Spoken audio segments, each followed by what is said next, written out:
Hola a todos, ¿cómo estáis? Mi nombre es Juan Jesús Vallejo. Soy periodista, escritor y el director del programa Noche de Misterio en Caracol Radio. No es un fenómeno usual, pero hay veces que junto a los ovnis pueden verse extraños humanoides. Son de muy diferentes formas, algunas de ellas incluso grotescas. Pero hay casos que hacen que sea tremendamente importante este tipo de visitas, como por ejemplo sucedió hace ya varias décadas en Gáldar, en las Islas Canarias, en España, donde dos humanoides de algo más de 3 metros aparecieron dentro de una esfera luminosa. Tenemos otros casos también muy importantes, por ejemplo aquí en Colombia, en Guasimal, la vereda de Guasimal, en Zarzal Valle, seres de unos 2 metros de alto, enfundados en trajes negros.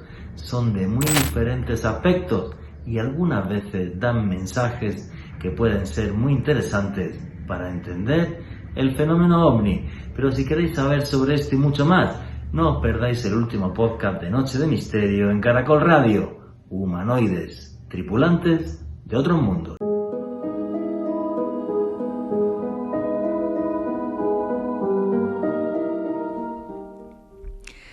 La noche era gélida, aburrida como tantas otras en aquella base militar, casi olvidada de Talavera de la Real, en la región de Extremadura, en España. Eran las 2 menos 15 minutos de la madrugada del día 12 de noviembre de 1976. Una noche más aburrida, sin nada que pasara en la guardia a destacar, y es por eso que José Manuel Trejo, un soldado, junto con otros 2, charlaban tranquilamente dentro de la base militar, esperando que las horas pasaran. Y de repente, sin que nadie pudiera imaginarlo, vieron como una extraña explosión de luz cerca a la muralla que guarda la base militar. Cuando sucedió esto, el perro que llevaban de vigilancia salió directo en dirección a la luz. Los 3 soldados lo que hicieron es tocar sus armas con fuerza por si aquello era algún atentado terrorista. Fueron en dirección hacia aquel fogonazo de luz, guiados además por el perro en la oscuridad. Y así fue hasta que llegaron a una alameda. Justo en medio de aquellos árboles de los álamos, un extraño remolino de viento que hizo que el perro se pusiera muy agresivo. Y a la vez que se produjo el remolino, ante ellos apareció un ser de lo más extraño y grotesco. Unos 3 metros de altura, enfundado en un traje gris plata, con un casco, envuelto en una extraña luz verde, casi mortecina. Los brazos los tenía en cruz, como si estuviera crucificado en el aire. Cuando los soldados vieron esta imagen, el terror se apoderó de ellos. José Manuel Trejo estaba justo delante, sus compañeros detrás de él. Conforme aquel ser pareció avanzar hacia los 3 testigos, los 2 compañeros que estaban detrás de José Manuel Trejo dispararon los cargadores enteros a aquel ser, 20 disparos cada uno, en total 40 balas. Pero justo antes de disparar, el ser cerró su brazo, se los pegó al cuerpo. En ese mismo instante, José Manuel Trejo dice que sintió como si una especie de espada de acero le perforase el pecho. Cayó al suelo redondo, sin poder moverse, casi inconsciente. Y justo al caer es cuando dice que escucha y siente pasar las balas de sus compañeros justo por encima de su cabeza.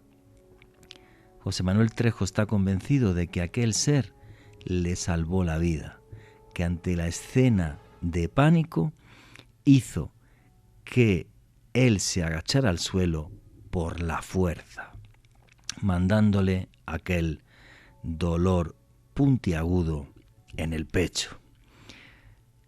No podemos saber si esto fue así o no. Nadie habló con aquel ser. Simple y sencillamente sucedió uno de los elementos más extraños de este encuentro, del que hay un archivo X desclasificado años más tarde por el Ejército del Aire de España. Lo que nos deja claro y lo más inquietante es lo siguiente: los 40 disparos que se tiraron hacia aquel ser no impactaron en el muro que hay al final de la Alameda.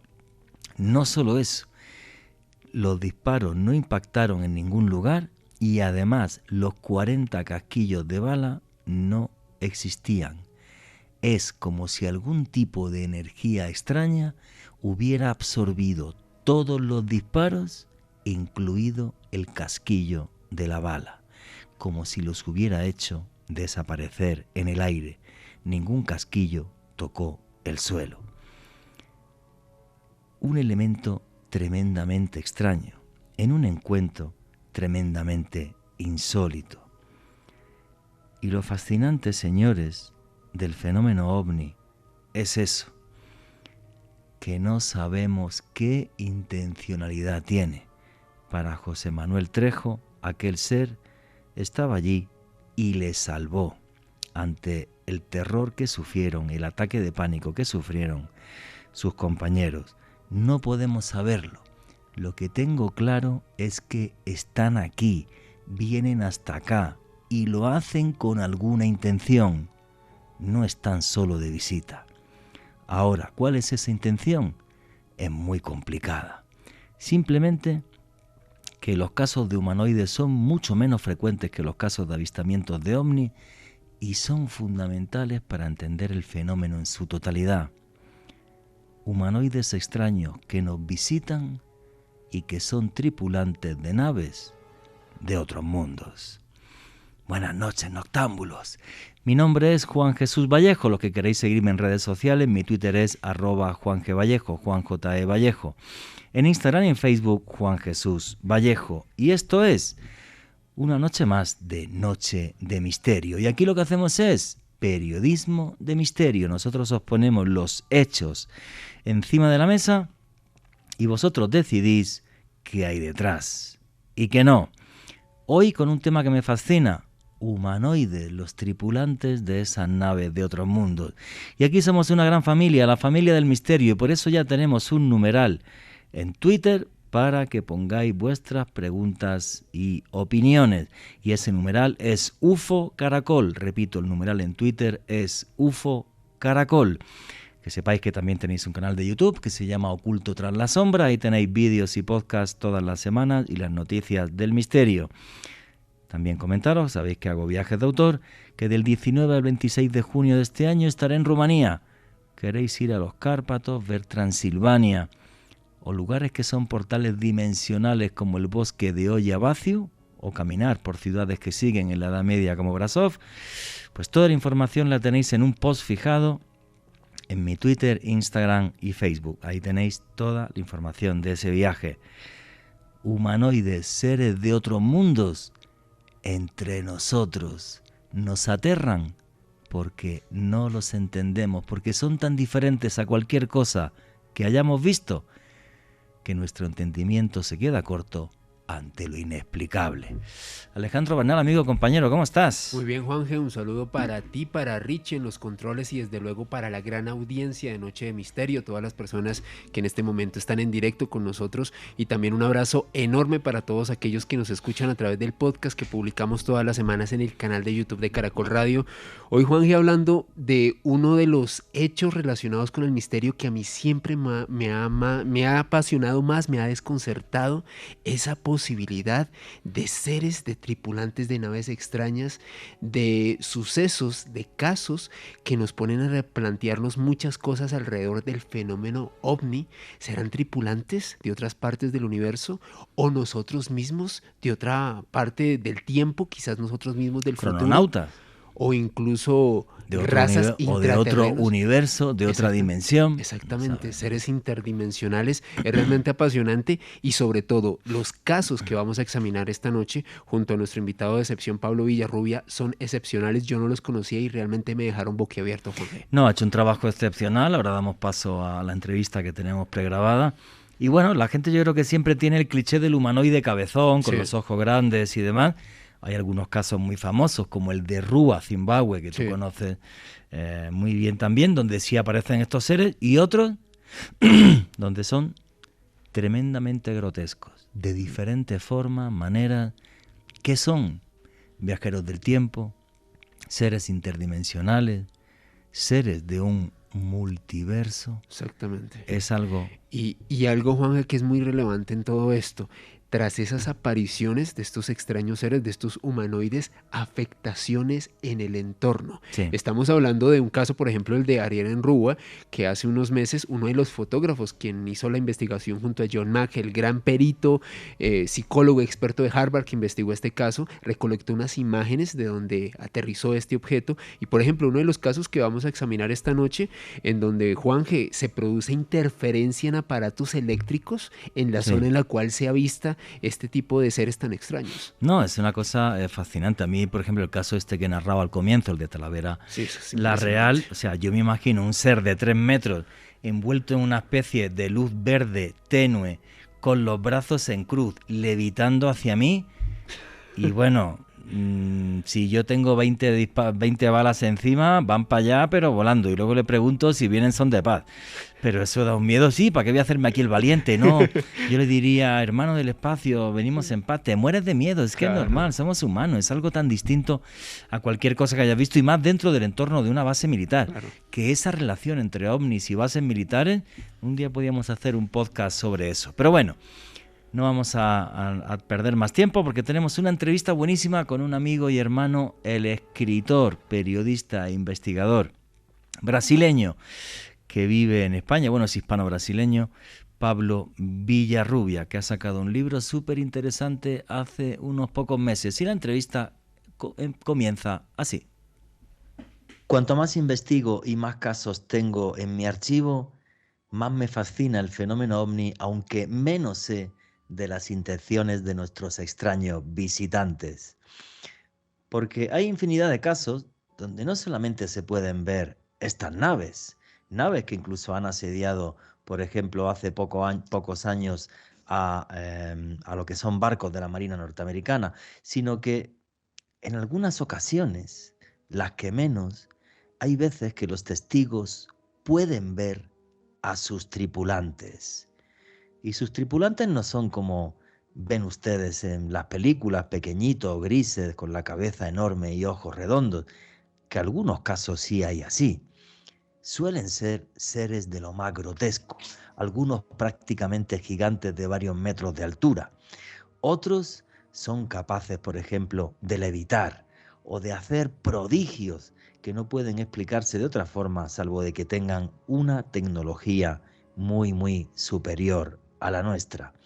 El extraño enigma de los seres que vienen a bordo de los ovnis es algo que me fascina y hoy tenemos la suerte de tener a un buen amigo mío, a un hermano que acaba de sacar un libro que se llama Los expedientes ovni del siglo XXI. Repito, los expedientes ovni del siglo XXI, de la esfera de los libros. Para toda la gente que estáis aquí en América Latina, lo podéis comprar bien fácil a través de Amazon. Os colocáis ahí en Amazon y podéis conseguir este libro de este buen amigo mío y hermano, que es Pablo Villarrubia Mausó. Pablo, hermano, ¿cómo estás? ¿Cuánto tiempo sin hablar contigo? Querido amigo y hermano, hermanito, realmente hacía tiempo y por eso en la previa de esta entrevista estuvimos hablando largo y tendido sobre las hazañas, ¿no? Las hazañas tuyas también por las Américas, por por África, ¿no? El norte de África, y eso es muy, muy bueno. Me gusta mucho que estés ahí tan activo, como siempre estuviste, ¿no? Eres un trotamundos, ¿no? Un buscador de misterios por los rincones más misteriosos, ¿no? Y también apartados del planeta, ¿no? Y eso es muy importante en los días de hoy, como hablábamos, porque decíamos que en los años 90, hasta final de los años 90, principios de los 2000, en América Latina especialmente proliferaban, o fue un momento álgido de los ufólogos, de los parapsicólogos, de los investigadores del misterio en general.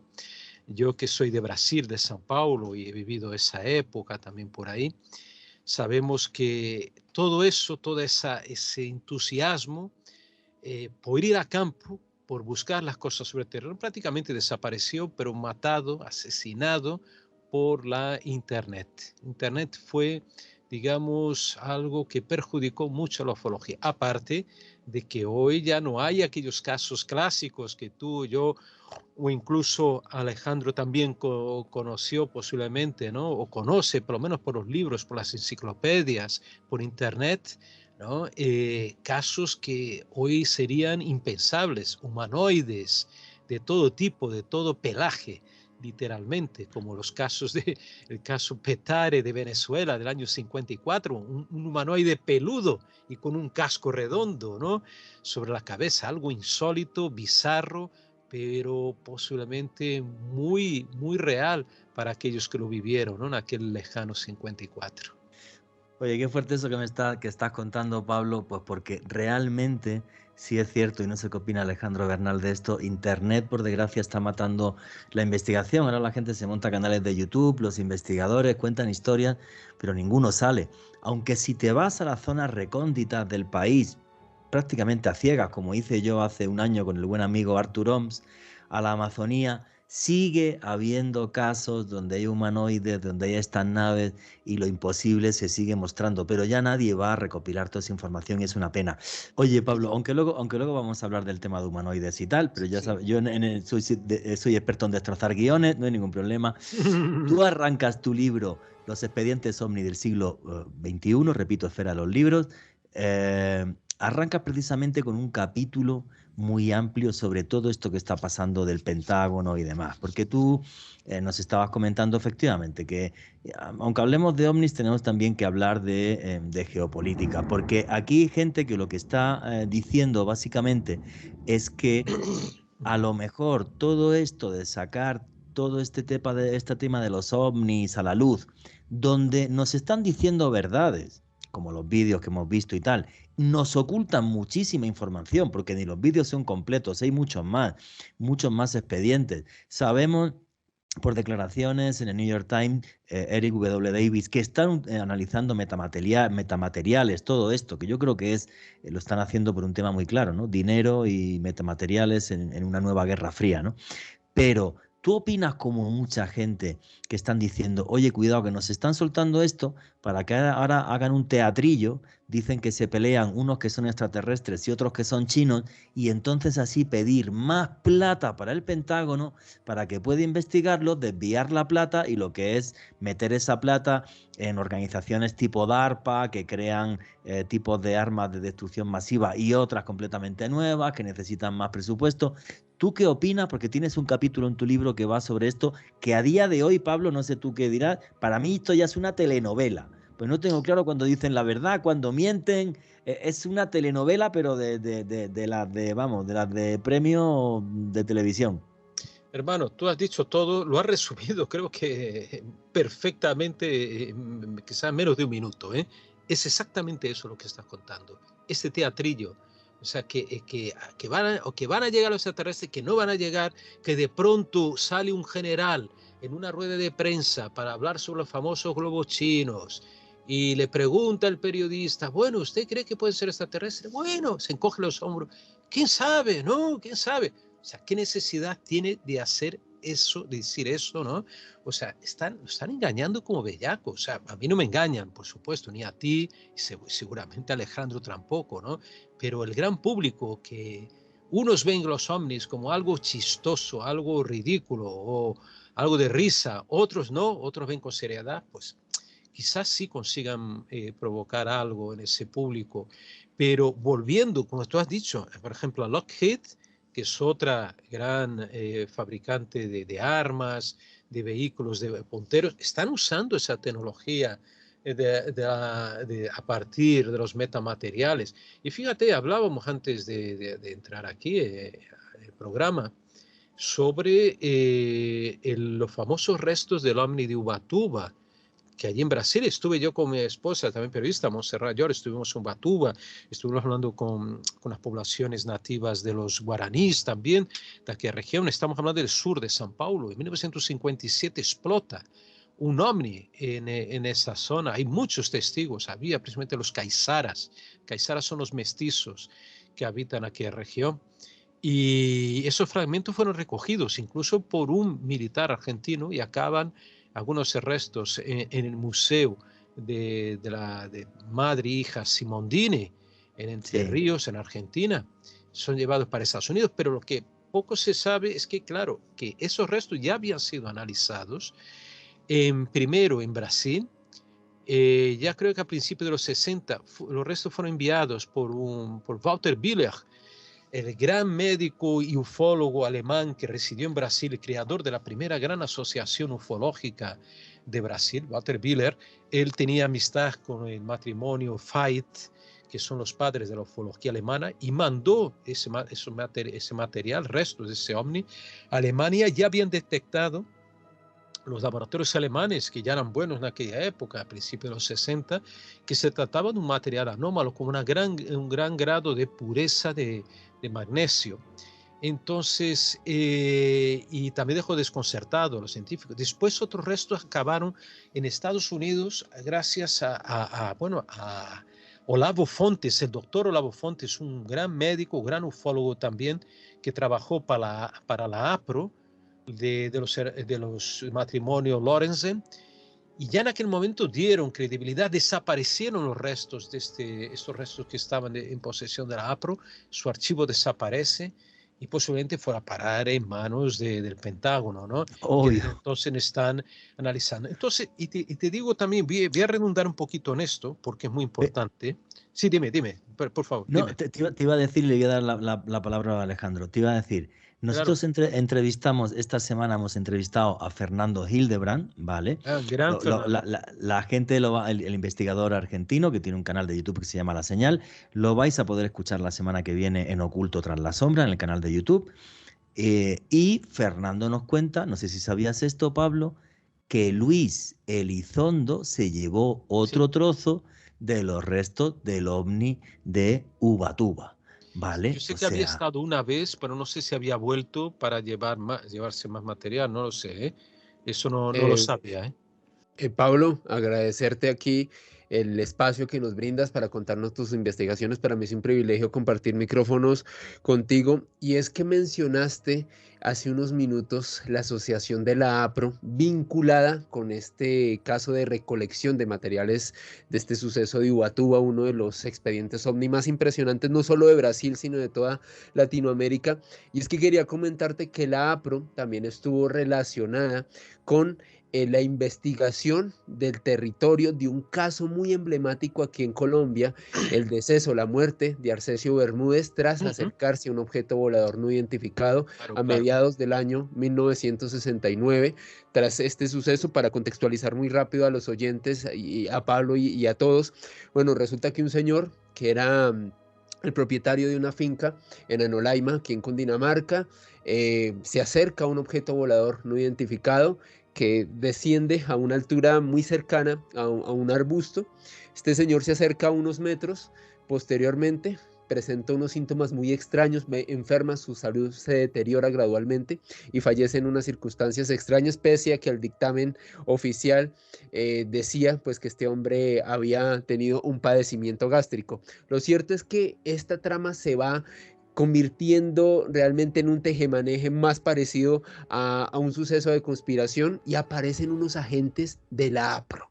no solamente hablando con los familiares de Arcesio, quienes se encontraban con él en el momento en el cual él se acercó a este objeto volador no identificado, les comienzan a hacer preguntas, los someten a una serie de regresiones hipnóticas para que le revelen información y también recolectan material de la zona en donde este objeto volador no identificado se acerca. Así que cuando tú comentaste la APRO se me vino ese flashback de inmediato, Juanje. Es que yo no dudo que la APRO fuera una asociación de investigación ufológica y tal. El tema es que cuando yo investigué el caso de Arcesio Bermúdez, Javier Sierra, buen amigo, me consiguió el boletín de la APRO de aquella época y realmente lo que escribe la APRO de lo de Arcesio Bermúdez es un folio y medio. Entonces, claro, cuando a mí me comenta Marina Franco, una de las pocas testigos que queda viva todavía de aquella época, de lo que sucede, que le sucede a Arcesio, a mí Marina me dice que estos que decían que venían de la APRO se pegan más de un mes, hablaban español, hacen que hipnoticen a los niños, tal, y eso no queda reflejado, ni está reflejado en el boletín de la APRO. Entonces, yo lo que creo, ¿vale? Que es que no dudo que alguno de estos fuera de la APRO o lo que sea, pero al gobierno de los Estados Unidos de América le interesa muchísimo el fenómeno ovni, se gastan toda la plata del mundo en investigar el fenómeno ovni, y cuando alguien tiene tanto interés y nos ha mentido tanto, porque yo estoy convencido que Pablo Villarrubia se acuerda como yo, ¿te acuerdas de los años 90 cuando salieron y dijeron, no, todos los avistamientos de ovni es de Northrop, de los prototipos de la fábrica Northrop y tal? Sí, sí. O sea, y es que efectivamente el caso de Arcesio Bermúdez tiene un montón de claroscuros, ¿vale? Y bueno, pues a mí nunca me quedó claro si los personajes que pasaron por acá eran todos de la APRO o no. Yo creo que la APRO no hubiera financiado varias personas durante un mes que hablaban español, que hicieron que los niños se hipnotizaran y todo esto. Y que monitorearon, Juanje, la zona, estuvieron muy pendientes de los familiares de la gente cercana a Arcesio Bermúdez, les solicitaron que les entregaran el cuerpo para poderlo estudiar en los Estados Unidos. O sea, algo realmente muy extraño la actitud de estos personajes. Sí, es tremendamente rara y aparte, para investigar un caso así no hace falta estar un mes y pico en Colombia. Exacto. Es que con una semana te sobra. O sea, es algo muy extraño. Yo sigo pensando que fueron agentes de la CIA. Sí, así de claro, que vino alguno de la APRO y le dijeron, venga, hacemos del gobierno norteamericano o algo, y se metieron agentes de la CIA y punto, porque lo que ha quedado claro con todas las desclasificaciones que ha habido es que el gobierno norteamericano no solamente se quedaba y archivaba e investigaba los casos norteamericanos, sino también todos los de Latinoamérica y otras partes del mundo. Continuamos con Noche de Misterio.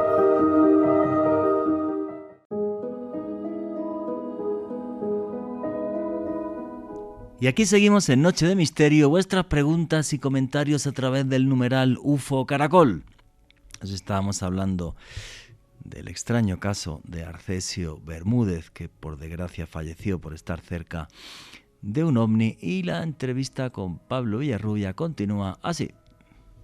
Pepe, ¿cómo no mienten tanto? O sea, se gastan la plata, mandan gente para investigar, recogen muestras. Esas muestras nunca han aparecido, no se sabe qué analizar, nada, no se sabe nada. Y Juanje, nada, y la gravedad que se querían llevar el cuerpo de Arcesio. Bueno, se lo llevaron, porque a los 10 años, cuando fue el papá de María Cristina Bermúdez, que yo la entrevisté, a sacar los restos de su hermano, allí el cuerpo que había era otro.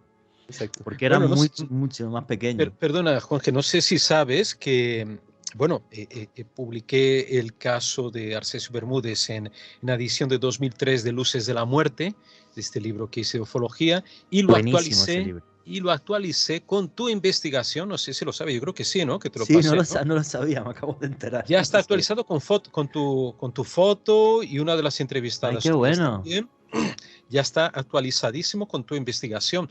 Yo quería solo contar una cosa muy importante, Alejandro, que este caso me fascinó, no pude investigar en su momento, pero mereció un capítulo entero de mi libro porque es un caso muy parecido además con el caso o algo semejante con el caso de João Prestes Filho en 1946 en Brasil, que también secuestran el cuerpo, pero ahí serían franceses, hablan de franceses que el cuerpo desaparece del cementerio de Araçariguama en Brasil. Lo que quiero decir es que la APRO, vamos a ver, no son totalmente los malos de la película. ¿Por qué? La APRO era una asociación civil. no estaba muy bien vista por el gobierno de Estados Unidos. No les gustaba nada que civiles como un matrimonio, que eran gente, era un astrofísico, Jean y Coral, su esposa Lorenzen, eran personas muy afables, aparentemente. Te lo digo porque yo hablé recientemente con el hijo de Olavo Fontes, conseguí localizarlo, fue muy difícil, y él de adolescente conoció al matrimonio de la APRO, porque su padre era amigo, y ellos tenían corresponsales en toda América Latina. Era gente muy abierta, gente prácticamente tenían en Perú, a ellos les gustaba mucho la gente de América Latina, y seguramente, vamos a ver, lo que pasaba es que el gobierno de Estados Unidos no quería divulgar mucho los casos de humanoides, de cosas muy raras. Entonces, esa tarea sucia la dejaban en manos, entre comillas, del APRO, y ellos lo miraban así de reojo diciendo, bueno, vamos a dejarlo porque están hablando de cosas tan absurdas que la gente no se lo va a creer. La APRO publicaba realmente. Es cierto que no publicó mucho de ese caso, no sé por qué darse sobre el mundo, pero sí de los restos. Ubatuba publicó los resultados del análisis, los casos que yo sé que Olavo Fontes, según me contó su hijo recientemente, había investigado en Brasil, los publica la APRO. Él hablaba, Olavo Fontes, perfectamente inglés y se iba a Estados Unidos, y aparentemente la APRO tenía un gran enemigo que era el Pentágono, atención, la CIA, que estaban de ojo en todas sus investigaciones, incluso vigilándolos a ellos. Y de ahí viene una historia muy extraña de la desaparición del archivo de la APRO, que algunos creen, no voy a decir nombre, pero a lo mejor vosotros los conocéis, un millonario muy famoso de Las Vegas, Sí. que a lo mejor tiene ahora... Empieza por B y acaba por W. Exactamente. Podía haberse hecho después de la muerte. El matrimonio se desmantela, desgraciadamente, la APRO, porque realmente los boletines son maravillosos. Me recuerdan mucho los de Carl Brugger, de Walter Biller, de la SBDV de Brasil. Pero bueno, ahí vamos a ver. Ellos buscaban, parece que ellos tenían realmente un interés científico o de saber dónde procedían esos seres, esos tripulantes, ¿no? De hecho, hay un libro publicado por la editorial Daimon, creo, aquí en España, que sobre platillos, no sé, sobre platillos voladores en América, algo así en Latinoamérica, que es muy interesante. Pero eso remitimos otra vez que había interés, pero ellos tenían interés en los metamateriales, tenían interés en los humanoides, tenían un amplio espectro. Pero el Pentágono, atención a lo que voy a decir ahora, está en el libro, y eso ya lo supe en su momento. Creo que, no sé el año ahora exactamente, creo que en 2010, 2011 o por ahí, un amigo mío que tiene un canal también en YouTube de ovnis, que es Edson Boaventura Jr., que es uno de los mayores ufólogos de Brasil, compañero, también hicimos investigaciones juntos, la de Tiago Machado, que es un caso de un joven agredido en el año 69 por un ovni investigado por el Ejército del Aire brasileño. Atención, él recibe una llamada de unos gringos, unos americanos, que estaban en São Paulo y que querían hablar con él, tenían mucho interés. Uno de ellos se presentaba como ex miembro de la MUFON, que es la mayor entidad, supuestamente civil, intervenida también por Bigelow. Hablo aquí en el libro. Le compró el archivo por $750,000. Sí. Exactamente, una escandalera tremenda hubo ahí, una escandalera, pero bueno, con el presidente o el director de aquella época de MUFON, bueno, una cosa tremenda. Y resulta que Edson me dijo, no, viene un ex miembro del MUFON y un ex piloto de F-15, de esos de la Marina, ¿no? De los F-15, y que le gusta, que son ufólogos ambos y querían hablar conmigo.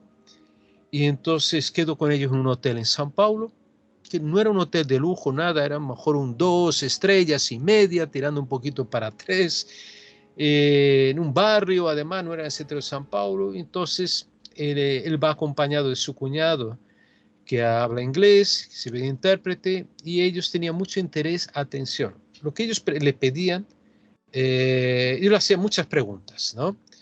Sin embargo, ellos prácticamente no hablaban de cosas a que venían exactamente. Decían, no, somos ufólogos, nos interesa y tal.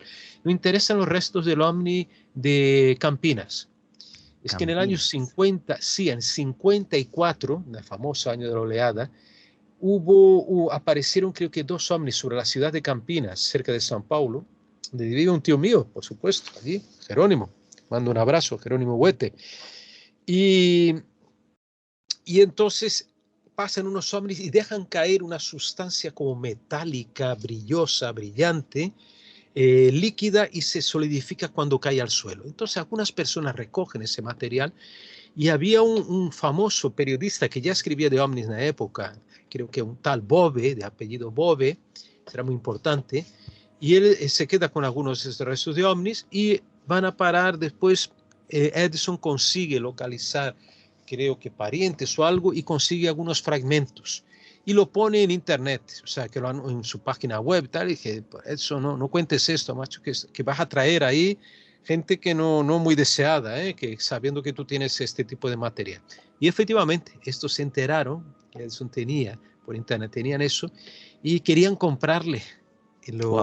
Sí, traían dinero, tenían dólares ahí para comprar este resto, y tenían, atención, mucho interés en fotos. También querían comprarle fotos o negativos originales de ovnis donde apareciera la aureola alrededor, los colores, en color especialmente. Y ahí sí, de lo poco que ellos le comentaron, lo poquito que comentaron, porque pregunté, ¿para qué queréis investigar ese tipo de cosas de las fotos y tal? No, es que a partir de los colores, el tamaño de la radiación que emite, la variación de colores, podemos determinar el tipo de propulsión, si ionizan el aire, si cambian el aire a través de la gravitación, ¿no? De ondas gravitatorias, que era una señal muy importante para ellos. A partir de fotos coloridas, observar las luces, colorido y extensión de las luces y las formas para determinar posible propulsión. Y en meta, no preguntaba nada más, no preguntaba de humanoides, abducciones. Nada, ni caso, ni les interesaba nada. La foto, los restos. Exacto. Él no le vendió, él me dijo que no había vendido el material porque tenía muy poquito, lo quería para él, para un museo, que parece que va a montar un museo a Edson de ufología, allí en Brasil, en Minas Gerais, y entonces estos van a otros 2 lugares de Brasil, creo que van a Ceará, que había muchos casos en aquella época, en 2010, 2011, por ahí, y se van, no sé si, y entrevistan a otro ufólogo de São Paulo también, y se marchan. Bueno, recientemente sale a partir de estos informes del Pentágono de que Bigelow, ¿no? O sea, había creado ese grupo importante, ¿no? De la ATIP, ¿no? Dentro de la ATIP, que para investigar, pagado, ¿no? Por el Pentágono, y él había contratado entonces varios ufólogos. Realmente había contratado al ex miembro de MUFON, o que se anunciaba como ex miembro de la MUFON, y lo habían mandado a Argentina, los mandó a Brasil, a varios lugares, esos emisarios de él, y esos 2 eran emisarios enviados por Bigelow, y solo ahora, y estuvieron con mi amigo, con Edson, y buscaban esto. O sea, esta gente no quiere saber nada de abducción. ¿Qué les importa abducción, visita interrogatorio? Ellos quieren algo muy material, quieren algo que ellos destinen. Fíjate, eso está muy claro, a la industria armamentística, o a la industria incluso comercial de ellos, ¿no? Aeroespacial, Claro, aeroespacial. Quieren, fíjate, metamateriales, y quieren saber sistemas de propulsión avanzados. Es lo que preguntaban, solo eso preguntaban. Les importaba un pito si fuera el extraterrestre pequeñito, cabezón, si fuera gigantón, les daba igual. Y ellos quieren saber algo muy... Ese tipo de gringo, ¿no? Que trabaja para el gobierno, busca básicamente eso. Por eso te digo, esta es una ufología totalmente deshumanizada, militarizada, bélica, belicista. Es la peor ufología, yo creo, de todos los tiempos, la que estamos viviendo ahora mismo, porque busca destruir al ser humano. A lo mejor también crear cosas buenas, ¿por qué no? A lo mejor una nave espacial que nos pueda llevar a Marte, a Alpha Centauri.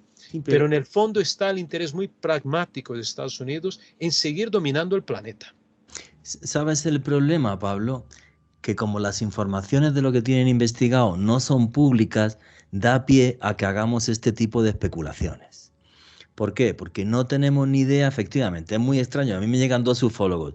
No me interesan los casos que tiene, solamente fotos donde haya una aureola alrededor del ovni, porque eso nos da pie a investigar qué tipo de propulsión tienen, a ver si lo copiamos, y restos de ovnis. El resto de casos no me interesa ni me los cuente. O sea, eso un ufólogo obvio jamás lo haría. Nosotros Ya. nos interesa todo lo anómalo.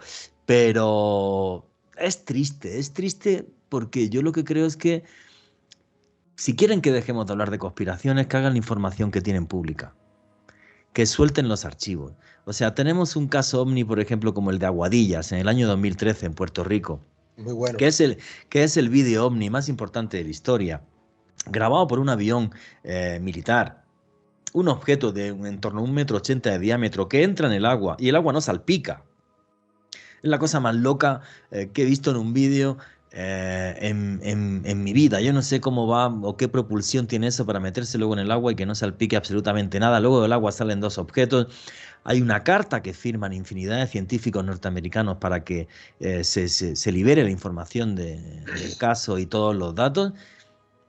Y nada. Entonces, aunque ahora vayan entre comillas de guay y nos den de vez en cuando algún vídeo, alguna información y sabemos que tienen casos y demás, como estamos ante la punta del iceberg y no sabemos qué tienen, pues es normal que especulemos y que hablemos de esto, porque al final creo que efectivamente estamos envueltos en una guerra fría y esta guerra fría lo que hace es que estén en plena batalla para conseguir materiales nuevos para uso civil o uso militar. No lo sé porque no tengo ni idea.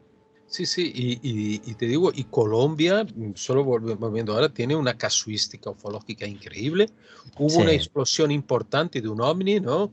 ¿Te acuerdas, Alejandro, cómo se llama el famoso caso este de una, o a lo mejor Juan, que hubo una explosión ovni que también se llevaron restos de un ovni ahí en Colombia?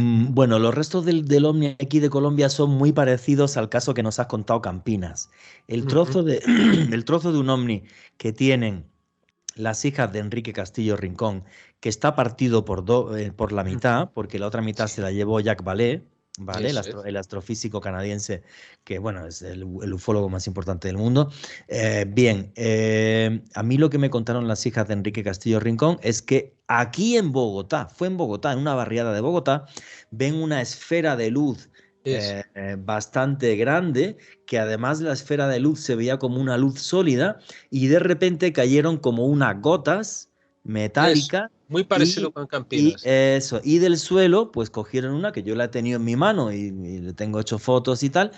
Y esto, Jacques Vallée sí es cierto que hizo público los análisis y aparecieron en la revista Año Cero, un artículo de hace muchísimos años, ¿vale? Y realmente, bueno, pues era un tipo de aluminio muy, muy extraño, de una pureza también absurda, ¿vale? O sea, un metamaterial. Entonces, bueno, pero es que ahora Jack Vallée, como también trabaja para el Pentágono, pues ya es que, Qué pena, ¿eh? Qué pena. ya, Sí, no, es ya es tremendo, es que tremendo. sí, claro. Entonces ya no podemos saber nada. Eso es. Claro. Y es una pena que hayamos llegado a este, no sé. eh, bueno, pues que la gente que está investigando el fenómeno bueno, con toda la plata del mundo, no tenemos claro cuáles son sus intenciones. Que creo que las intenciones deberían de ser recopilar información y contárselo a toda la humanidad, porque estamos ante un evento que es crucial, que es que estamos siendo visitados por seres de otros mundos, otros universos, no lo sé, pero que son extraterrestres porque no son de aquí, de la Tierra, ¿no? Entonces, pues genial, Pablo, que hayas metido todo esto en tu libro Expedientes Omni del siglo XXI para que la gente, pues, bueno, pues también siga el hilo de la actualidad y de lo que está sucediendo ahora mismo. Claro, Si quieres, hermanito, empezamos a meternos en algún caso de humanoides, de estos visitantes claro de que sí, otro claro que mundo, sí. algunos de los que te hayan sorprendido más. Yo hay uno que no he investigado, no lo conozco, ¿vale?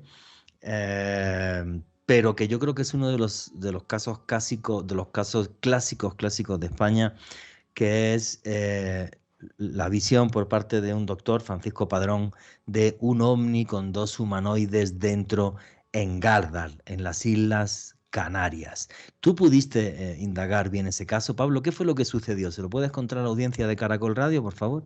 Claro que sí. Además, tuve el privilegio de poder entrevistar al protagonista de esta historia, el mismísimo doctor Francisco Padrón León.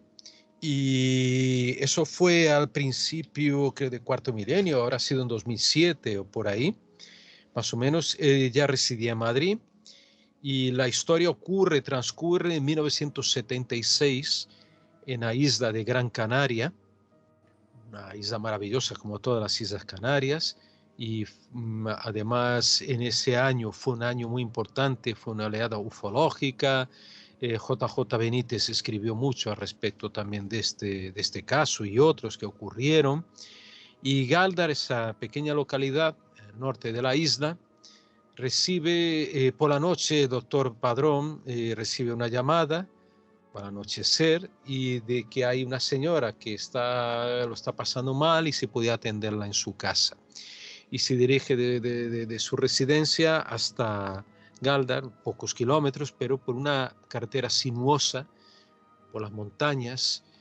Y es cuando él, el taxista que le llevaba también, y el pariente de esta señora que estaba enferma, pues ven sobre una tunera, ven una esfera transparente, enorme, grande, y en su interior como una plataforma, unas consolas o una consola y dos seres aparentemente gigantes con más de 2 metros de altura o 3 metros de altura, infundados en unos trajes rojizos y con un casco con un cristal que no se podía discernir el rostro de estos seres que estaban casi estáticos, ¿no? Con este uniforme, irradiando esa esfera, una luz muy tenue, pero ahí estaba esa luz, ¿no?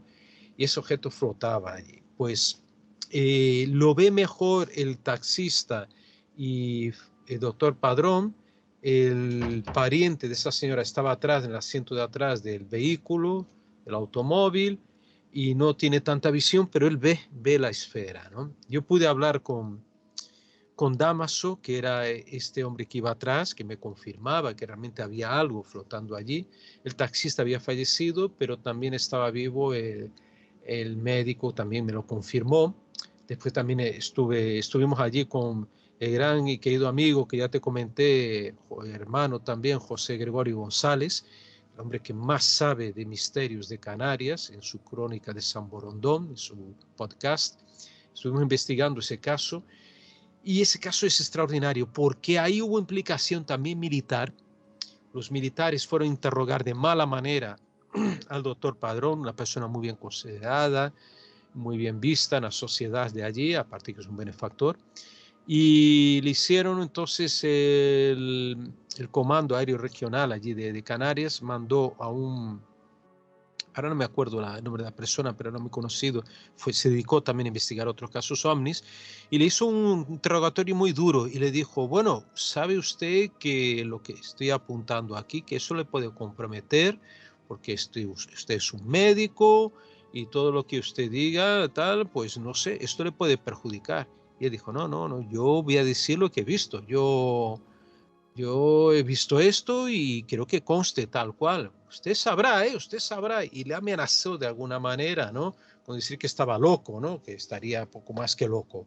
Padre, no le gustó nada esa actitud de este sastre, que se apellidaba, un coronel, algo muy importante ahí del Ejército del Aire de Canarias.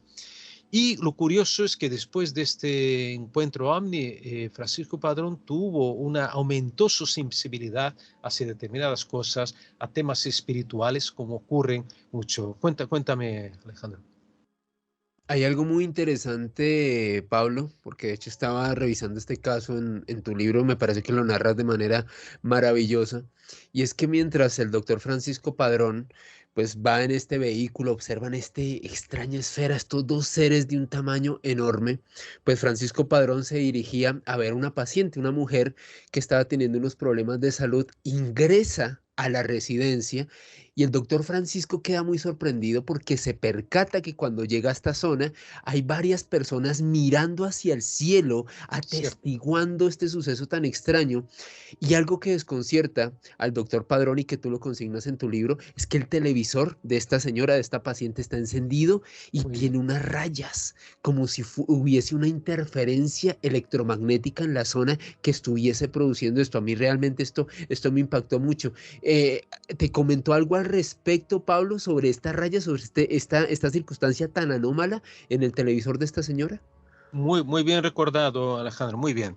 Sí, sí, sí, claro que sí, no solo lo confirma, como también me dice que parece que la señora también ha visto el mismo objeto, el mismo ovni con los seres dentro y otras personas, porque parece que los militares después entrevistaron a los vecinos de Galdar, creo que incluso esta señora, y yo llegué, esta señora no la localicé, ya habría fallecido, pero sí que fueron varios, o sea, que no fue solo Francisco, el taxista, la Damaso que estaba atrás.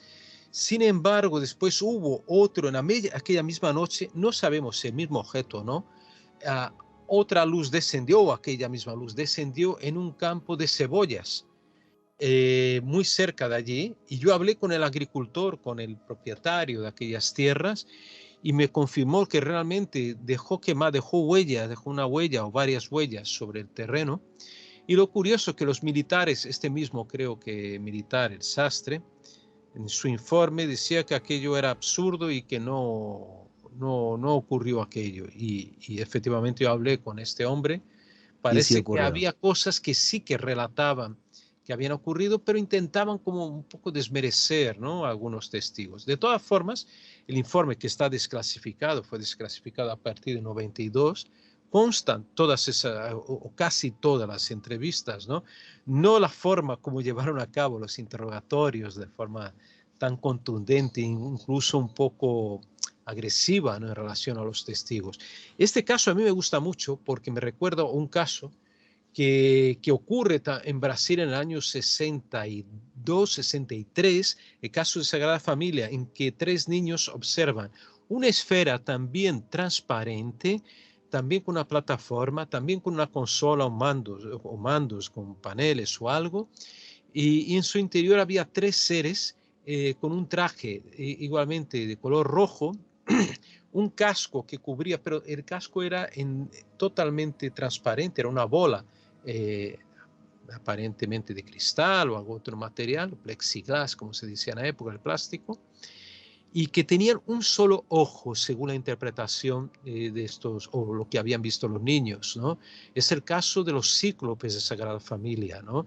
Y uno de ellos incluso desciende a tierra y se dirige hacia uno de los niños, ¿no?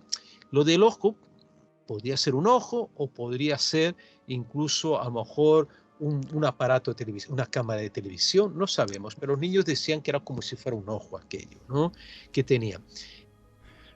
Los extraños aspectos de los humanoides, por mucho que queramos entenderlos, nunca podremos. Imagínense lo que puede ser un viajero de un multiverso. Olvídense de todo lo que hemos visto y habrá que cambiar el parámetro de cualquier cosa que nuestra percepción pudiera llegar a entender. Continuamos con Noche de Misterio.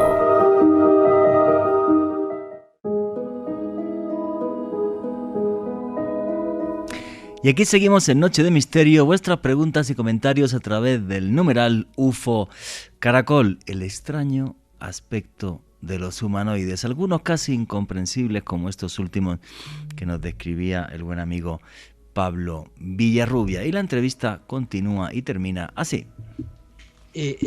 Después, fíjate, eso fue de forma casual y está en otro libro mío, que es el Titanic español, el Príncipe de Asturias, que se hunde en 1916 en Brasil, un barco español, que mueren más de 1000 personas. Pues cuando estoy investigando el caso, junto con mi amigo, con un periodista, bueno, el caso del barco, ¿no? Entonces me quedo hospedado cerca de Ubatuba, además muy cerquita de Ubatuba, donde explotó el OVNI del 58, recogido también, cuyos restos fueron analizados por Vale, que comentamos antes, pues ahí a pocos kilómetros, en San Sebastián, de esa ciudad de puerto, mi amigo Marcos de Oliveira, periodista, yo me quedé hospedado en la casa de la tía de él, me presenta a su tío porque dijo, mira, te va a interesar hablar con mi tío, tiene 90 y tantos años. Eso debe haber sido en el 2002 o 2003. Este señor muy mayor y él te va a contar algo que él vio. Una persona humildísima, una persona muy humilde, muy sencilla, había sido piloto remolcador y él durante la Segunda Guerra Mundial hacía transporte con remolcador de otros barcos o hacía movimientos entre San Sebastián y el puerto de Santos. Y ahí era una zona muy peligrosa porque estaban los submarinos nazis, estaban en esa zona operando y habían incluso torpedeado varios barcos brasileños, los habían hundido, una zona muy peligrosa. Entonces tenía que estar muy atento por la noche cuando él pilotaba y de pronto él ve en el horizonte, cerca de un islote que venía acercándose él, una luz tenue también, y se da cuenta de que es una especie de cubo luminoso, transparente, con una plataforma y como dos personas sentadas dentro, sentadas ahí, que venía en su dirección y lo ve pasar por encima, este cubo transparente. Eso en el año 40, posiblemente entre el 44, posiblemente sería el año 44, todavía Antes de que se hablara de los famosos objetos volantes no identificados, tío. Exacto, y muy parecido en el estilo, ¿no?, de esas naves transparentes, ¿no?, que del caso Galdar de Canarias, que fue en el 76. Oye, Pablo, una pregunta. Tú que entrevistaste a Francisco Padrón, al doctor que vio esto y que, bueno, pues qué pena que llegasen los militares con esa actitud chulesca, ¿no? Y agresiva, aunque obvio el caso les interesaba. Dices que él como que se transformó después de este avistamiento ovni. Sí, ¿En qué sentido? Él me decía desde el punto de vista espiritual. Él sentía que tenía que hacer más de lo que ya hacía antes, el bien a las personas, ¿no?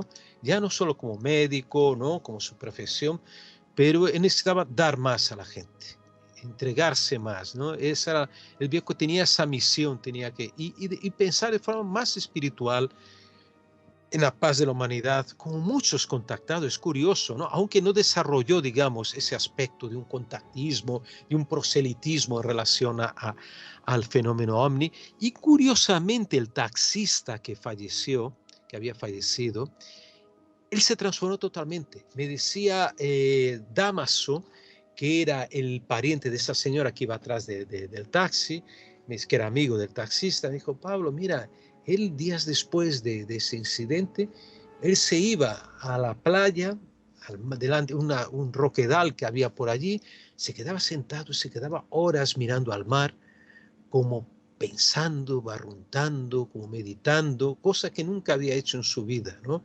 Y él cambió como persona. No entró en más detalles, pero cambió, era una persona más, digamos, que meditaba más, que reflexionaba más sobre la vida. Y eso a raíz del encuentro. Y eso es curioso porque le pasa a muchísima gente que ha estado cerca del fenómeno y no sé por qué, pero esto no le quita realidad al fenómeno, le da más intriga. Gente que está muy cerca del fenómeno de estas naves que ven humanoides y tal, de repente empiezan siempre a hablar de que tenemos que cambiar, que tenemos que ser más espirituales, menos materiales y que estos seres vienen a un cambio de la humanidad. No sé si esto es cierto o no, pero que esto es una constante en el fenómeno ovni es algo incuestionable. ¿Por qué? No lo sé. Alejandro Bernal. Y en este caso, Juanje, otro testimonio realmente impresionante, el de José Gil, este campesino que, tal y como nos comentaba Pablo hace unos minutos, es un hombre que atestigua cómo un cultivo de cebollas queda quemado.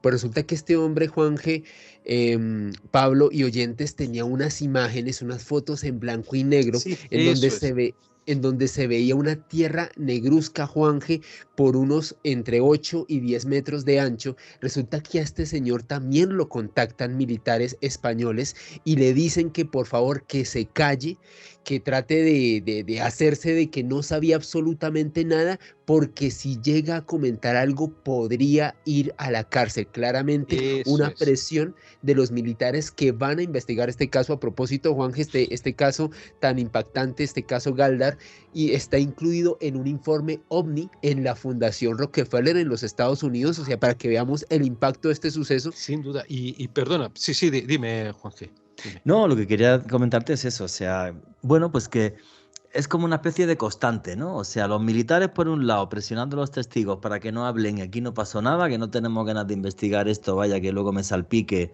y me digan a mí que qué es lo que hace una nave de sobrevolando el cielo de las Canarias siendo territorio aéreo español, a la vez que, bueno, me intriga mucho lo que le sucedió a Francisco Padrón, ¿no? Que le da validez al fenómeno, que tengan y que respondan de esta forma y de esta manera, ¿vale? Que respondan así, Sí, simple y sí. sencillamente, bueno, pues entendiendo que de repente los seres humanos somos más pequeñitos de de lo que imaginamos y que tenemos que cambiar. Bueno, y por eso hay personas que dicen que estas naves son mensajeros de la conciencia y tal.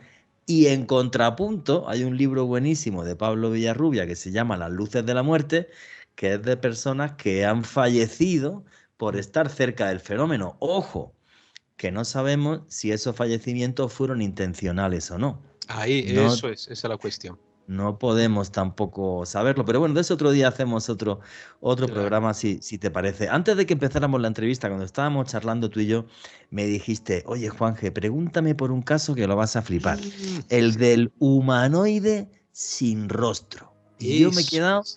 digo, Pablo, cuéntamelo porque de este sí que no tengo ni idea, nunca jamás lo he escuchado. No, es que ese caso, fíjate, me llega a través de un querido amigo, David Hernández, un arqueólogo de Valladolid, que me cuenta ese caso a partir de que es amigo también de nuestro querido amigo Nacho Ares, ¿no? El gran egiptólogo, nuestro amigo también que fue reportero del Cuarto Milenio.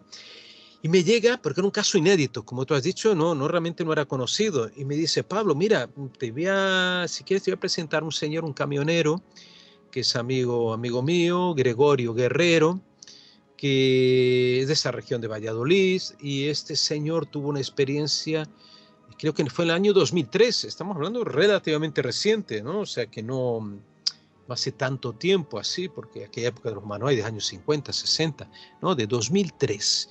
Y esto ocurre en un páramo, en una zona llamada Reynoso del Cerrato, zona ahí de cultivos, y él estaba junto con otro, eran dos camiones, y él transportaba gravilla de una finca, de un lugar allí, de una hacienda de estas, a otro punto. Entonces pasaban por una carretera interior, incluso de terracería, de arena, de tierra.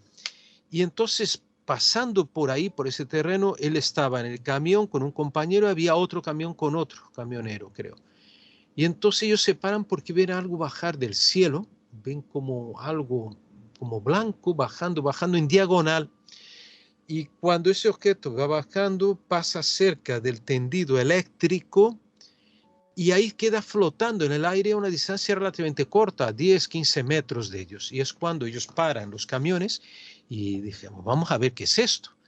Y se dan cuenta que es como una figura humana, tiene la forma de una persona, está flotando no sé, a poca altura del suelo. En el libro lo pondré en Expedientes OVNI del siglo XXI, creo que a lo mejor, no sé, 1 metro, 2 metros de suelo. Y es un ser alto, de 2 metros y pico de altura, enfundado aparentemente como en una especie también de buzo, de traje, ¿no? De este espacial, blanco. Y el detalle, aparentemente no llevaba ninguna mochila, algo para volar, digamos, como estos hombres voladores, ¿no? Que llevan una mochila propulsora. No llevaba nada en espalda y estaba ahí flotando impertérrito en el aire. Y cuando se dan cuenta que no tiene cara, no tiene rostro, ¿qué significaba eso? Que la cabeza era simplemente un aro también de la misma color, o sea, blanco como la vestimenta, y que a través de ese aro veían perfectamente lo que había detrás, el cielo o el cultivo, la zona de cultivo. Pero lo más interesante, y te estoy hablando de un señor, una persona humilde también, un trabajador, no tenía ni por qué contar esa historia, ¿sabe? Nunca había aparecido en un medio de comunicación, habían pasado algunos años desde que, a partir del momento en que yo lo entrevisté, pero al final de la entrevista hay una cosa que me dejó de piedra. Lo pongo en el libro, a lo mejor no sé si habéis leído esa parte. Yo no sé si le pregunto si él... yo le preguntaba, ¿a qué te asemejaba o con quién tú podías comparar esa persona, esa entidad, ese ser que estaba flotando? Y él me dijo con los ojos lacrimosos, me dijo, pues mira, fíjate qué extraño, porque en aquel momento porque un compañero, no sé si el compañero que iba en el camión con él o el de atrás, amenazó, llegó a tirar algunas piedras hacia este ser y le dijo, no le tires las piedras, no le arrojes las piedras, por favor. Y ahí se detuvo, ¿no? El compañero no lanzó piedras. Y dije, ¿y por qué pidiste para parar de lanzar las piedras? No sé, algo, en aquel momento me vino a mi mente la imagen de mi padre y quizás también de mi hermano. ¿Cómo así? No, es que ellos habían muerto, mi padre en circunstancias también trágicas, mi hermano, creo que el hermano, está en el libro, no sé si fue un accidente automovilístico que tuvo y que en aquel momento pensó, no sabe por qué, en su padre, en su hermano muerto y pidió al compañero que no tiraran piedras contra aquel ser. Me dejó de piedra porque este hombre estaba emocionado, vivamente emocionado. ¿Qué habrá sido? ¿Por qué aquel ser le hizo pensar en su padre, en la muerte, ¿no?, de su hermano querido, ¿no? Tuvo una sensibilidad muy grande también, ¿no?, de evitar que este ser fuera herido o algo así. Y inmediatamente, o sea, lo asoció con el alma, yo creo, ¿no?, el espíritu de aquellos entes queridos. Y después este ser subió nuevamente lentamente, perdiéndose en lontananza, desapareciendo entre las nubes, ¿no?, en el cielo infinito. Y este caso, te digo, posiblemente sea uno de los más extraños de la historia de los humanoides, de la ufología mundial. No lo digo yo, lo dice el hombre que más sabe de humanoides en el planeta.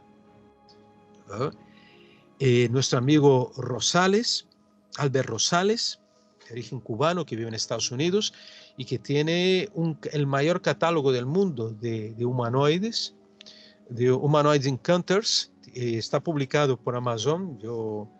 Me parece maravilloso. Es un catálogo que son 14 o 15 volúmenes, pero maravillosos de forma cronológica, en que puedes encontrar todo tipo de casuística. Y él me dijo, Pablo, yo no conozco ningún caso como este, o no lo tengo en el catálogo, un caso como este de un humanoide tan bizarro. No se ve ovni, vamos a ver, pero se ve esta entidad como si fuera casi un astronauta, ¿no?, por lo que describen, flotando. Ya se han visto humanoides, y de hecho en el capítulo hablo, en Chile, en México se han visto humanoides voladores también. No sé si en Colombia no se han visto ese tipo de seres. Entonces a mí me impactó mucho por el testimonio de este buen hombre. Oye, Pablo, una pregunta que te tengo que hacer. Tú que llevas tantos años investigando el fenómeno, ¿vale?, y que has hecho un libro que se llama Luces de la Muerte, donde ha fallecido gente por estar cerca de un ovni, como es el caso aquí en Colombia de Arcesio Bermúdez. En cambio, nos está narrando dos casos de humanoides donde el testigo lo que percibe cuando está cerca de estas entidades es como una especie de paz, como si le mandaran un mensaje positivo para la humanidad. En el caso de este último señor, diciendo, oye, pero ¿para qué le tiras piedras si no nos está haciendo nada? Y de repente le viene a la mente la imagen de su hermano y de su padre.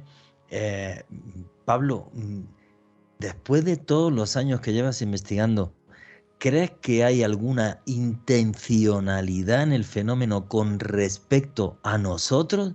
¿Positiva, negativa o cada caso es distinto? Vamos a ver, hay lógicamente patrones de comportamiento o grupos de patrones de comportamiento. Lo que me desconcierta, claro, si adoptamos solo la teoría de que son seres de otros mundos, da igual si son de mundos paralelos, de mundos físicos que conozcamos, de otros universos, quizá no sea solo eso, no vienen solo eso, interactúan con nuestra mente. Yo aconsejo mucho, me gusta mucho el libro sobre la distorsión de nuestro amigo José Antonio Caravaca, que ha creado la teoría de la distorsión, ¿no? Ha agrupado, eso sí, muchas teorías, pero le ha dado forma, ha creado una nueva vertiente de investigación que a mí me parece muy importante, en que este elemento exógeno, esta energía, estos seres o lo que sea, acaba interactuando con nuestras mentes. No sabemos si para engañarnos, para camuflarse bajo elementos de contenidos de nuestras mentes, como en el caso de este señor. Y fíjate, voy a dar un ejemplo solo también para un último ejemplo, en ese sentido de esa ufología más bizarra, más extraña, más desconcertante, yo diría, en que apostaríamos por otras hipótesis. Yo no me caso con una sola hipótesis en la ufología. Me gusta mucho la de Néstor Berlanda, por ejemplo, en Argentina, autor del libro de los extraños, en que asocia la ayahuasca con el fenómeno ovni. Pero no digo que todo el fenómeno ovni tenga que ver con las visiones de la ayahuasca, pero sí algún sector, algunos patrones. Lo que me impactó también, y por último, es un caso que investigué en Brasil, también desconocido. Solo salió una sola entrevista publicada en el año 69 en Brasil, una revista, creo que Fatos y Fotos. Y se olvidó ese caso, ¿no? Ni siquiera salía en los boletines ufológicos. Conseguí encontrar este hombre vivo en el 2007, fallecería poco tiempo después. Y este hombre había visto en Minas Gerais, que es el estado por antonomasia de Brasil, ufológico, Carso Varginha, por ejemplo, el caso de la captura de supuestos seres extraterrestres en el 96. Este buen hombre me cuenta, Orlando, me contó que en aquel encuentro que tuvo, creo que es en 67, era una zona también yerma de cultivos, ve un ovni posado, un objeto en forma de disco brillante, dentro de la zona de cultivo, se acerca y ve unos seres que pululan por allí bajitos y que se comunican, creo que eran telepáticamente con él. Y dicen que ellos venían de un planeta llamado Jalemas. Parece muy interesante. Y le empiezan a contar allí un poco de su vida en el planeta, algunas cosas de filosofía y tal. Tiene una conversación y cuando van a despedirse de él, le piden, le hacen una petición. Eso no salía en el artículo. Me lo dice así, además, al final de cuando yo lo estaba entrevistando a Orlando. Me dije, Pablo, mira, te lo cuento casi off record, porque a mí me pareció tan absurdo que me da hasta vergüenza de contarlo. Pero mira, tú que te he visto que eres una persona seria, que aprecias mi testimonio, te lo voy a contar. Es que uno de esos seres me pidió que yo construyera una capilla en el lugar donde ellos habían aterrizado. Wow. Ángel, Alejandro, yo casi me caigo de espaldas en ese momento. Había encontrado el eslabón perdido entre la ufología y el fenómeno religioso, el fenómeno de las apariciones marianas, de las apariciones de las entidades de la religión católica. Ese hombre desconcertado me dice eso, y dije, Pablo, es que me pareció tan absurdo que, lógicamente, yo no cumplí con aquello porque aquello era el fin del mundo, era un lugar, ¿cómo yo voy a construir una capilla allí? Entonces aquí entra posiblemente esa cuestión de cómo esos seres, esas entidades o esa energía, qué demonios sea, interactúa con nuestra mente, recogiendo, reflejando elementos, alimentando nuestros pensamientos con nuestras propias ideas, con la voluntad de ellos que no sabemos qué es. De eso hablaba mucho Freixedo, Salvador Freixedo, que la granja humana. Exacto, la granja humana, que muchos consideran loco, y cada vez yo creo que es el gran Freixedo, este jesuita, desgraciadamente ha fallecido. Él, cuando predicaba en aquellos años 70, 80, estas teorías de que ellos venían aquí a chuparnos en la energía, decía él. Y me acuerdo, ¿te acuerdas, no? Cuando tú lo viste como claro, yo estaba, ¿no? Con él varias era veces. Maravilloso, era maravilloso ver a Freixedo. Y ahora digo, pero qué locuras decía. Y cuando este hombre me cuenta, esto es Freixedo. ¿Qué decía Freixedo? Solo para concluir, que la gente sepa básicamente la teoría. Él decía que estas entidades, que él consideraba demoníacas, venían aquí pedían a los pastorcitos, a los niños videntes de la Virgen para que construyeran en aquel lugar donde habían visto a la Virgen, donde había salido un arroyito de agua y tal, que construyeran una capilla para que todos rezaran para aquella aparición, aquella entidad. Y Freixedo que decía que somos borregos humanos, que íbamos allí, construimos esa capilla y aquellas entidades, con seres humanos reunidos allí, nos chupaban esas energías nuestras vitales en beneficio de esas entidades demoníacas. ¿Tendría razón o no? No sé, cada vez me acerco más por lo que veo y forma casual a las teorías del amigo, del gran maestro, ¿no? Salvador Freixedo. Buen amigo, mejor persona, grandísimo investigador, todo un intelectual. Y desde mi punto de vista, lo que dijo Freixedo de la granja humana aterra. Ahora está muy de moda en internet con esto de los reptilianos y las energías y demás, pero Freixedo se adelantó muchísimas décadas a todo esto. Y bueno, no podemos obviar esa relación entre ciertos fenómenos religiosos, ¿vale?, y el fenómeno ovni, porque un día podríamos hacer un programa sobre la aparición de Fátima, a ver si lo que se apareció allí fue la Virgen o otra cosa. En fin, amigo, estamos llegando ya al final de la entrevista. Pablo Villarrubia, autor de Expedientes OVNI del siglo XXI, editorial La Esfera de los Libros, lo podéis conseguir a través de Amazon, aquí en toda América Latina. Tus conclusiones y tu cierre, hermano. Mis conclusiones, que los ovnis son muy reales, tienen su otro lado también metafísico, digamos, ¿no? O de que actúa de una forma subrepticia, una forma oculta y que es muy difícil desvelar cuáles son esas intenciones. Y por otro lado vemos una ufología prostituida, una ufología tergiversada, usada por los intereses espurios de un gobierno como el de Estados Unidos, que quizá de otro gobierno, pero Estados Unidos es el más visible en ese aspecto por la propaganda que ejerce sobre el fenómeno OVNI, y utilizando el fenómeno OVNI ahora para desarrollar armas también, para querer desarrollar sistemas de propulsión, aviones, tecnología aeroespacial, para que sigan manteniendo y controlando el planeta. Esa es mi conclusión. Hermano, muchísimas gracias. Tus redes sociales para que la gente pueda seguirte, Pablo. Facebook y Pablo Villarrubia Mauso, en la página Pablo Villarrubia Mauso Milenio, mi perfil, en Twitter @P mayúscula guión bajo Villarrubia, @P mayúscula guión bajo Villarrubia, y también ponen en mi YouTube Pablo Villarrubia Mauso y sale mi canal también, que tengo que actualizarlo, por supuesto. Bueno, pero un canal recomendadísimo con unos casos alucinantes como los que nos has contado esta noche. Hermano, un fuerte abrazo. Espero verte otra vez dentro de un tiempo. Cuando tú quieras, esta es tu casa, Caracol Radio, aquí en Noche de Misterio. Un fuerte abrazo, sí, hermano. Muchísimas gracias, hermano. Gracias también, Alejandro, siempre con observaciones muy pertinentes, y te agradezco bastante también la participación aquí. Gracias, amigos. La verdad, no os imagináis lo feliz que me ha hecho hacer esta entrevista a Pablo Villarrubia, mi amigo, mi hermano hace décadas. Creo que de los últimos ya ufólogos que ha investigado casos a nivel mundial pasando fronteras.